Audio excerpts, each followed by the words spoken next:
Shalom, excellent peuple de Dieu de partout dans le monde. C'est encore moi, votre serviteur, le révérend Paul Richapandi. Bienvenue à votre espace d'enseignement et de partage. Nous allons prier avant de commencer. Seigneur, il est écrit, vous connaîtrez la vérité et la vérité vous affranchira. La vérité s'apprête à sortir, qu'elle puisse affranchir plusieurs. Saint-Esprit de Dieu, sers-toi de nous comme un simple instrument. Au nom de Jésus. Amen. Nous allons parler sur un thème, combattre le bon combat de la foi. 1 Timothée 6, verset 12, 2 Corinthiens 5, verset 7. Je lis ce qui suit au nom du Seigneur Jésus-Christ.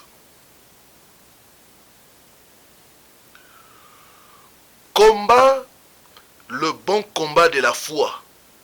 Saisis la vie éternelle à laquelle tu as été appelé et pour laquelle tu as fait une belle confession en présence d'un grand nombre de témoins.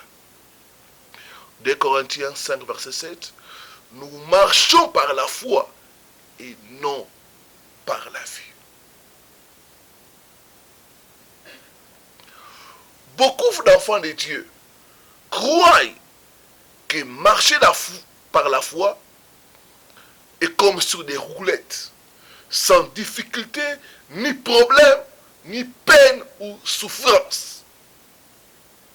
Mais c'est tout le contraire que l'apôtre Paul affirme dans ces versets. Il nous parle que notre marche par la foi doit être caractérisée par des luttes, par des combats, et il nous faut être agressif. Il dit combat, le bon combat de la foi.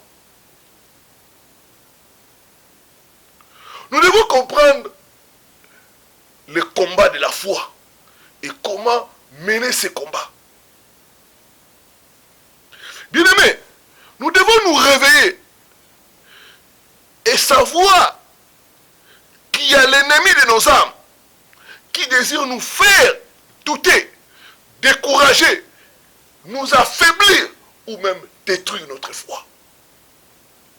Bien-aimés, le diable a ciblé la foi de beaucoup d'enfants de Dieu pour détruire, affaiblir, les pousser à abandonner. C'est pourquoi Jésus même dit, quand le Fils de l'homme viendra, trouvera-t-il encore de la foi sur la terre? Donc le diable a ciblé ses attaques pour déstabiliser, pour détruire, pour affaiblir la foi de plusieurs. L'ennemi sait que notre foi en Christ, notre foi dans la parole de Dieu est notre clé pour la victoire. 1 Jean 5, verset 4, la Bible dit, la victoire qui triomphe du monde, c'est notre foi. La foi en Dieu nous donne la victoire en tout temps et en toutes circonstances.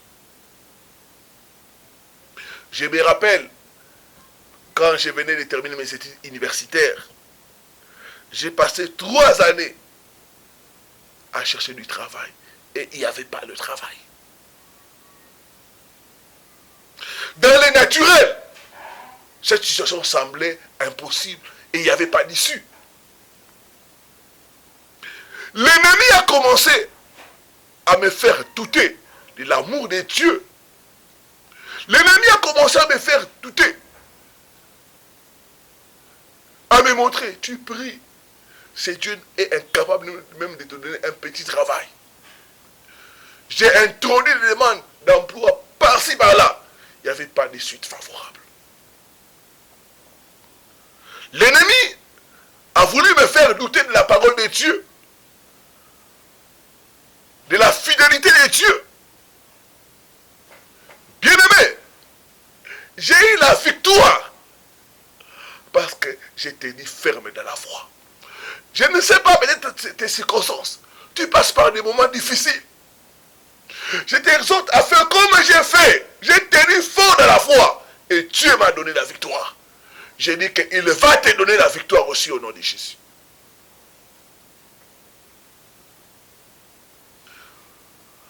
Nous marchons par la foi et non par la vue. Bien-aimés, nous ne pouvons pas avoir la victoire sans combat ou sans épreuve. Ça n'existe pas. La victoire suppose qu'il y a un combat, qu'il y a des épreuves, qu'il y a des souffrances, qu'il y a des circonstances contraires, il y a des luttes, il y a des oppositions. Que vous devez combattre et vaincre ces choses afin que vous ayez la victoire.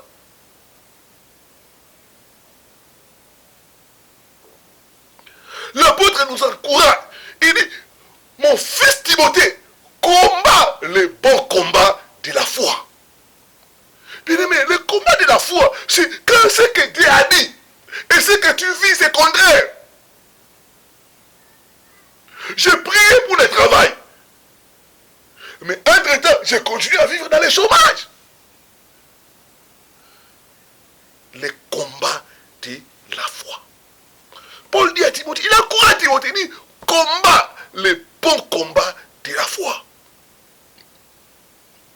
Le bon combat est celui que nous menons, sachant que nous sommes destinés à vaincre, car la Bible dit, nous sommes plus que vainqueurs. Je vois Dieu te donner la victoire dans ces combats au nom de Jésus. Bien-aimé, tu dois te souvenir qu'il n'y a pas de témoignage sans épreuve. Il n'y a pas de témoignage sans épreuve. Et il n'y a pas de combat. Il n'y a pas de victoire sans combat. Que signifie le combat de la foi? Le combat de la foi, c'est tenir ferme sur la parole de Dieu en face des circonstances contraires. Je parle à toi, ma soeur, tu pries pour le mariage, mais ça semble comme si ça ne vient pas. C'est en ce moment-là que tu dois combattre le combat de la foi. Tu dois te tenir ferme sur la parole de Dieu. En dépit des circonstances contraires, en dépit des attaques de l'ennemi Satan, tu dois te tenir sur le terrain de la parole de Dieu.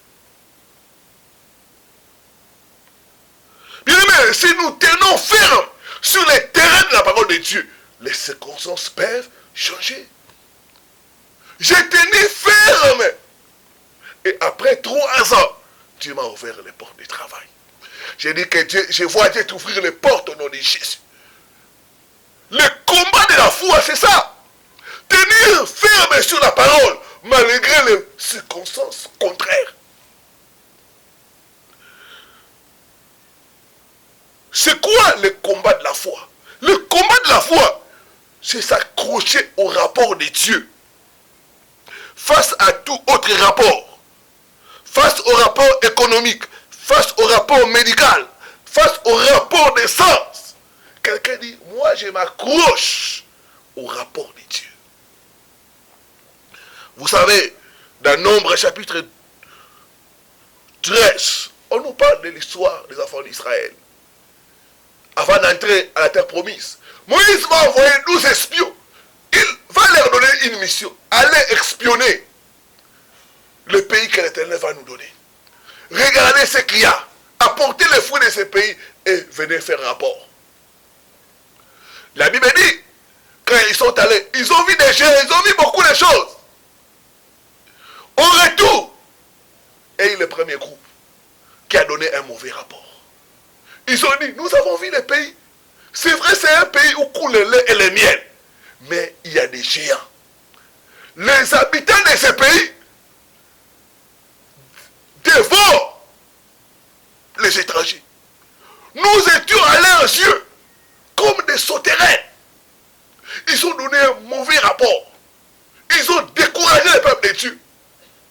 Mais il y a eu 2 personnes, Josué et Caleb. Ils ont mis les mêmes circonstances. Mais ils se sont raccrochés, ils se sont accrochés au rapport de Dieu. Dieu a dit qu'il va nous donner cette terre. Ils ont dit aux enfants d'Israël, vous n'avez pas besoin de vous décourager. C'est vrai, il y a des géants. Mais ils ne sont pas plus grands que notre Dieu. Montons, emporons-nous du pays. Dieu est avec nous. Nous serons vainqueurs. Quel rapport vas-tu choisir de croire? C'est ça le combat de la foi. Quand les docteurs disent que cette maladie-là est incurable, alors que la parole dit, par ces meurtres-ci, nous sommes guéris. Quel rapport dois-tu croire? Quand l'économie, on nous dit, il faut vous préparer à la crise financière. Il faut vous préparer. Mais les rapports de Dieu disent, tout va bien.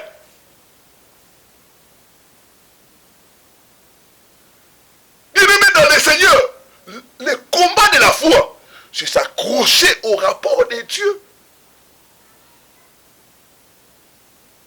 En dépit de tout autre rapport, j'aimerais te dire que le rapport de Dieu est supérieur au rapport des avocats, au rapport des médecins, au rapport des économistes. Quel rapport vas-tu choisir de croire? Bien-aimé, l'homme naturel dit qu'il n'y a pas d'espoir. L'homme naturel dit que le mariage est difficile. Ça, c'est le rapport de l'homme naturel. Il dit, n'appelez pas conjuration. C'est que ce peuple appelle conjuration. Le combat de la foi, c'est choisir de s'accrocher au rapport de Dieu. Ces rapports disent que par ces meurtres-ci, tu as été guéri. Ces rapports disent que tout ce que tu feras réussira.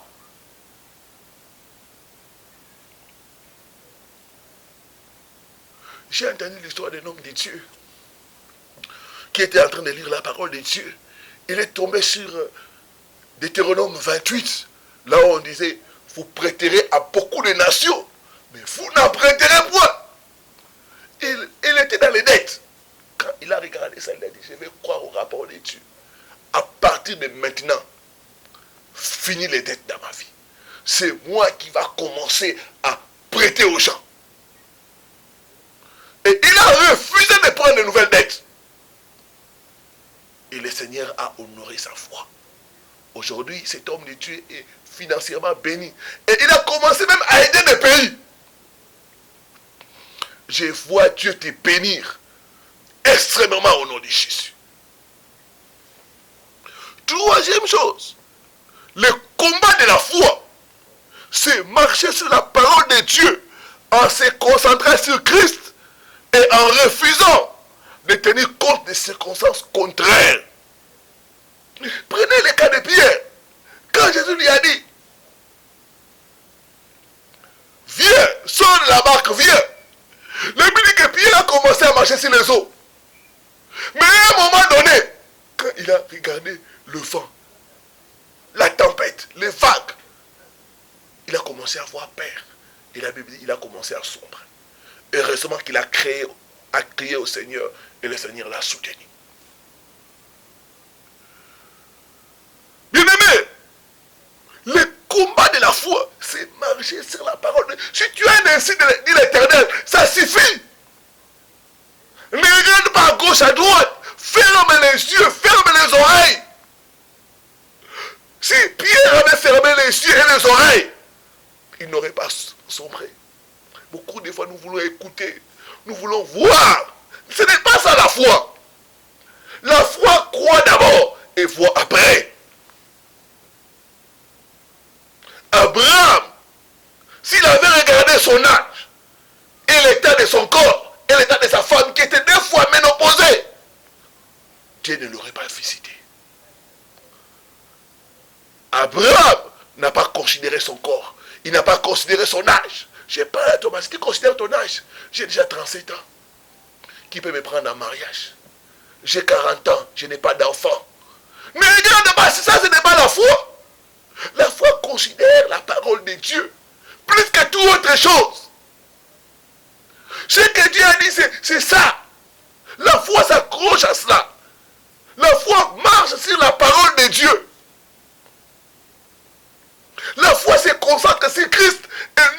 circonstances. La Bible dit, ayant les regards sur Jésus. Beaucoup, vous avez les regards sur vos salaires. Vous avez les regards sur votre entreprise. Au lieu d'avoir les regards sur Christ. Vous avez les regards sur votre compte bancaire. Ce n'est pas ça la foi. La foi fixe les regards vers Christ. Vers la croix. La foi se concentre sur la parole de Dieu. Il y a beaucoup de choses qui veulent voler notre attention. Combattre le combat de la foi. Je me rappelle quand j'ai commencé le ministère, j'ai prié et Dieu m'a dit c'est le moment de commencer. J'ai fait l'émission à la radio. J'ai appelé les gens à venir à la maison. Et les jours J. C'était un samedi. J'attends comme ça. Les gens ne sont pas venus. Le diable a commencé à me montrer, à me dire, ça ne va pas marcher. Il y a beaucoup d'églises dans la ville. J'ai refusé de douter à l'insu de l'Éternel. Je parle à toi, mon frère. Je parle à toi, ma soeur. Refuse de douter à la parole de Dieu. Je me suis concentré sur la parole de Dieu. C'est Dieu ne ment jamais. Le samedi qui a suivi, j'ai donné encore rendez-vous. Et vers 12h30, je vais voir un papa venir. Quand il est venu, j'ai glorifié le Seigneur. Et c'était le début du Centre international montagne de transfiguration. Bien aimé, la foi, c'est marcher sur la parole en se concentrant sur Christ et non sur les circonstances. Comment mener le combat de la foi? Première chose, la Bible dit, maintenant de ces trois choses demeurent la foi, la charité et l'espérance. 1 Corinthiens 13, verset 13. Première chose pour mener le combat de la foi, il faut l'amour. Galates 5, verset 14. L'amour rend notre foi efficace et forte. Il faut aimer Dieu de tout son cœur, de toute sa force et de toute son âme. L'amour pour Dieu, l'amour pour le royaume. La Bible dit, recherchez, cherchez premièrement le royaume des cieux et le reste vous sera donné. Vous devez aimer Dieu de tout votre cœur. Vous devez rechercher le royaume de Dieu avec vos finances, avec votre force, avec votre énergie. Mais aussi vous devez aimer votre prochain comme vous-même. La Bible dit la foi est agissante par la charité. Beaucoup, leur foi est inactive parce que ce n'est pas mêlé avec l'amour. Ils marchent dans la haine, dans la rancune, dans l'amertume, dans l'âme. Ce sont des choses qui étouffent la foi, qui rendent la foi inopérante. Tu dois aimer Dieu de tout ton cœur pour rendre ta foi agissante. Tu dois aimer ton prochain. Tu dois apprendre à pardonner. Tu dois te débarrasser de la rancune, de la haine. La Bible dit, c'est lui qui est son frère. C'est un meurtrier. Mais quand tu es traité de la haine, tu deviens ennemi de Dieu. Et ta foi, tu ne vas pas combattre les bons combats de la foi. Donc, premièrement, pour mener le combat de la foi, tu dois marcher dans l'amour. L'amour envers Dieu et l'amour envers notre prochain. Deuxième chose, tu dois développer une foi véritable, une foi solide en Dieu et en sa parole. Notre Dieu n'a jamais perdu de bataille. La foi en Dieu est démontrée par nos actions. La Bible dit la foi est une ferme assurance de choses qu'on espère, une démonstration de celles qu'on ne voit pas. Pour l'avoir possédée, les anciens ont obtenu un témoignage. Tu dois développer ta foi. La foi, on peut la développer. C'est comme un muscle spirituel.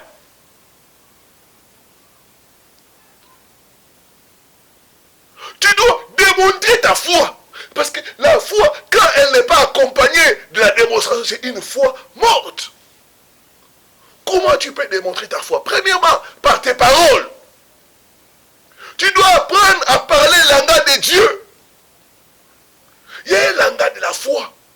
La foi dit tout va bien. La foi dit que le pauvre dise je suis riche. Que le faible dise je suis fort. C'est ça le langage de la foi. La foi ne confesse pas la négativité. La foi ne confesse pas la défaite. La foi dit tout va bien. Tu dois apprendre à parler le langage de la foi.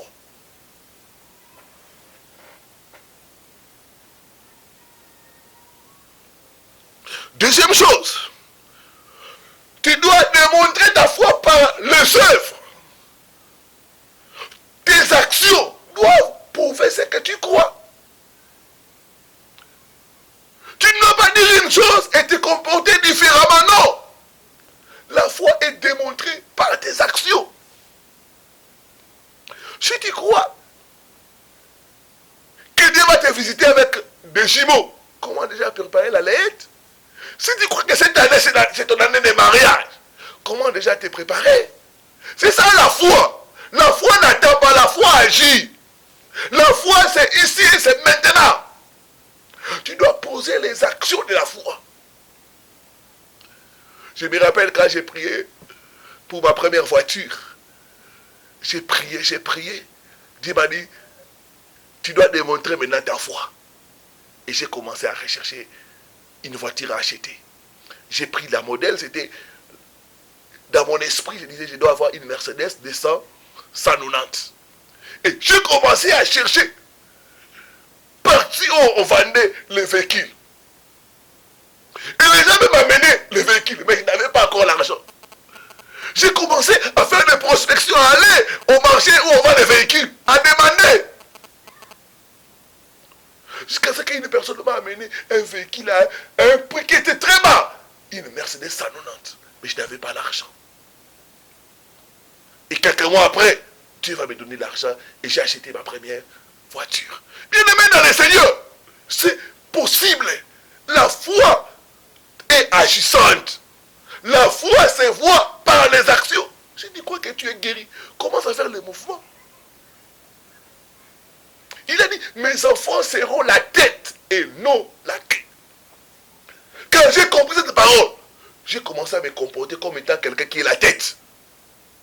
Jamais tu me verras la tête basse, parce que je suis en haut. C'est ça ma position. Il a dit, vous serez la tête et non la queue. Donc la foi est démontrée par vos actions. C'est en démontrant comme ça que nous sommes en train de gagner le combat de la foi. Troisième chose, l'espérance. L'espérance voit la récompense. Quelqu'un qui travaille, il voit la récompense et les salaires. Il travaille, mais il voit les salaires qu'il aura à la fin du mois. Il n'a pas ça. Mais c'est cette espérance qui le pousse à aller chaque jour au travail. Parce qu'il voit un avenir meilleur. Par ses salaires, je peux bâtir un foyer heureux. Par ses salaires, il n'a pas encore touché ça. Mais il voit cette récompense. C'est ça l'espoir. On dit l'espoir fait vivre. Tu ne peux pas mener le combat de la foi si tu n'as pas l'espérance en toi. L'athlète, l'espérance c'est la couronne. Il voit la couronne. C'est la couronne qui le pousse à l'endurance. C'est cette espérance de gagner la couronne qui le pousse au travail. Et pour nous, enfants de Dieu, notre espérance, c'est la vie éternelle. Paul dit à Timothée, combat le bon combat.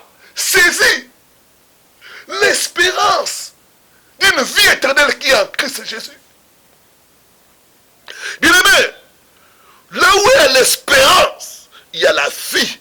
Là où quand l'espérance est en place, la foi est efficace. Quand l'espérance est en place, la foi fait des exploits. l'espérance, ne peut pas perdre la tête, ne peut pas perdre la bataille, ne peut pas se décourager. C'est le manque d'espérance qui amène le découragement et l'abandon. Pourquoi il y a beaucoup de suicides? Parce que les gens n'ont plus l'espérance. Quand l'espérance est vivante, la personne dira, même si aujourd'hui je n'ai pas, demain j'aurai ça. Demain c'est Dieu agira dans ma vie. Demain il va m'honorer. Je vais m'attacher à lui. Je n'abandonnerai point. Bien aimé, en conclusion je dirais ceci. Le combat de la foi, c'est un combat de toute la vie. Le combat de la foi, c'est un combat de tous les jours. Mais dans ces combats, la bonne nouvelle est que nous sommes assurés de la victoire. Car en lui, nous sommes plus que vainqueurs. Ma prière, comme Paul a dit, j'ai combattu le bon combat de la foi. J'ai gardé la foi. Ma prière, que tu puisses garder la foi au nom de Jésus. Et cette foi va te donner la victoire au nom de Jésus. Je vais prier pour toi. Seigneur, au nom de Jésus, je te prie de bénir ton peuple. Je te prie d'augmenter leur foi. Je te prie de rendre leur foi stable et efficace. Bénis chacun de ton peuple, Seigneur. Que cet enseignement puisse relever plusieurs. Que cet enseignement puisse encourager plusieurs. Que cet enseignement puisse libérer plusieurs. Saint-Esprit de Dieu, sers-toi des paroles de cette émission pour faire du bien à ton peuple. Que les portes fermées s'ouvrent. Alors que ton peuple sera en train de marcher dans la foi, qu'il puisse expérimenter la victoire. Au nom de Jésus. Amen. Amen. Amen. Ne manquez pas à aimer la vidéo et à partager avec d'autres personnes. Restez bénis. C'était votre serviteur, le révérend Paul Richard Pandi. À très bientôt sur votre chaîne. Shalom.